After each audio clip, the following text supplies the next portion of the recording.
Hello students, good morning. Hindi score with BR channel पर आपका स्वागत है। आज मैं आपके लिए लेकर आई हूँ आत्म परिचय और एक गीत जो आरोह भाग 2 में यानी 12th की क्लास का फर्स्ट पोएम है, जिसके राइटर हैं हरिवंश राय बच्चन।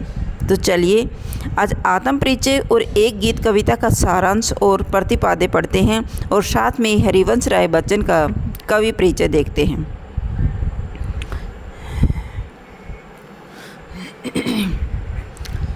जीवन परिचय। कविवर हरिवंश राय बच्चन का जन्म 27 नवंबर सन 1907 को इलाहाबाद में हुआ था। मोस्ट इम्पोर्टेंट कवि हैं हरिवंश राय बच्चन, जिसका जन्म 27 नवंबर सन 1907 को इलाहाबाद में हुआ था।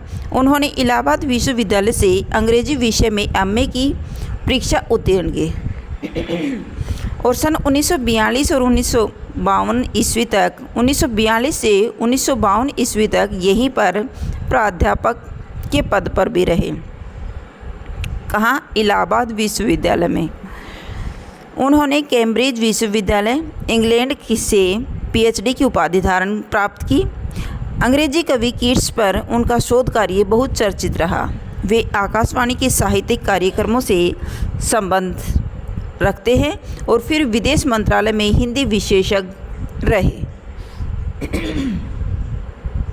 उन्हें राज्यसभा के लिए भी मनोनीत किया गया और सन 1976 ईस्वी में उन्हें पद्म भूषण से अलंकृत किया गया।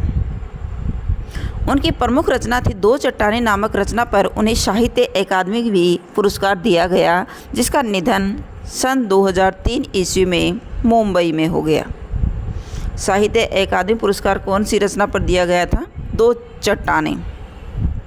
मोस्ट इम्पोर्टेंट क्वेश्चन है। नेक्स्ट है, इसकी प्रमुख रचनाएं हैं काव्य संग्रह मधुशाला सन 1935 में प्रकाशित हुई, मधुबाला सन 1938 में और मधु कलश 1938 में, निशा निमंत्रण, एकांत संगीत, आकुल अंतर, मिलन यामिनी और शतरंगिनी, आरती और अंगारे, नए पुराने झरोखे और टूटी फूटी कड़ियाँ, ये इनके काव्य संग्रह थे। आत्मकथा, क्या भूलूं क्या याद करूं, मोस्ट इम्पोर्टेंट आत्मकथा है भाई।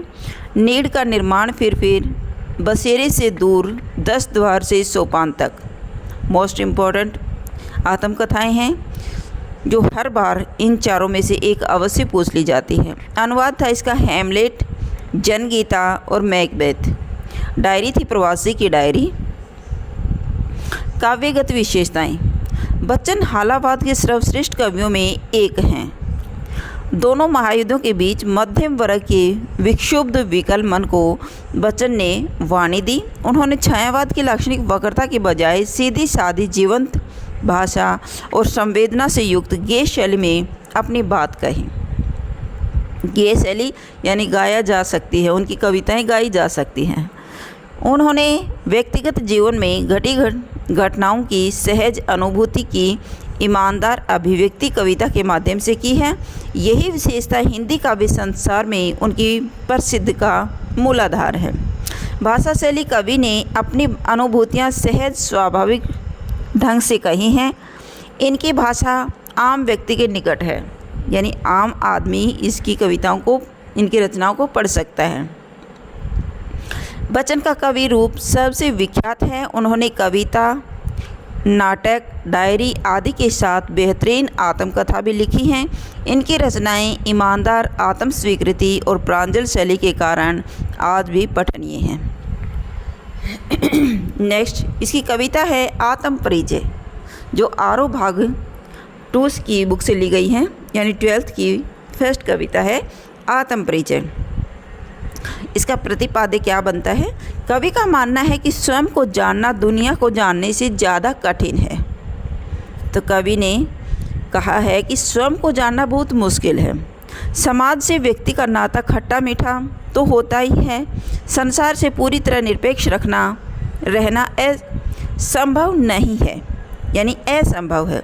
दुनिया अपने व्यंग्य बाण तथा शासन प्रशासन से चाहे जितना कष्ट दे, पर दुनिया से कटकर मनुष्य रह भी नहीं पाता है, क्योंकि उनकी अपनी अस्मिता, अपनी पहचान का उत्स और उसका परिवेश ही उसकी दुनिया है। मनुष्य यानी एक सामाजिक प्राणी है, वो समाज के बिना नहीं रह सकता, अकेला नहीं रह सकता। कवि अपना परिचय देते हुए लगातार दुनिया से अपने द्विधात्मक और द्वंद्वात्मक संबंधों का मर्म उद्घाटित करता चलता है। वह पूरी कविता का सार इस पंक्ति में कह देता है कि दुनिया से मेरा संबंध प्रीति कलह का है, मेरा जीवन विरुद्धों का सामंजस्य है, उन्मादों में अवसाद और रोदन में राग, शीतल वाणी में आग और विरोधों का विरोधाभास मोल्क, सामंजस्य साधते साधते ही वह बेखुदी, वह मस्ती, वह दीवानगी व्यक्तित्व में उतर आई है कि दुनिया का तलबगार नहीं हूँ, बाजार से गुजरा हूँ, खरीदार नहीं हूँ। जैसा कुछ कहने का ठस्सा पैदा हुआ है, वह ठस्सा ही छायावादोत्तर गीति काव्य का प्राण है। किसी असंभव आदर्श की तलाश में सारी दुनियादारी ठुकराकर वह उस भाव के ही जैसे दुनिया से इन्हें कोई वास्ता ही नहीं है। सार क्या है? कवि कहता है कि प्रतिपाद्य वह सांसारिक कठिनाइयों से जूझ रहा है, फिर भी वह इस जीवन से प्यार करता है। वह अपनी आशाओं और निराशाओं से संतुष्ट है। वह संसार से मिले प्रेम व स्नेह की परवाह नहीं करता, क्योंकि संसार उन्हीं लोगों की जयकार करता है जो उसकी इच्छा के अनुसार व्यवहार करते हैं।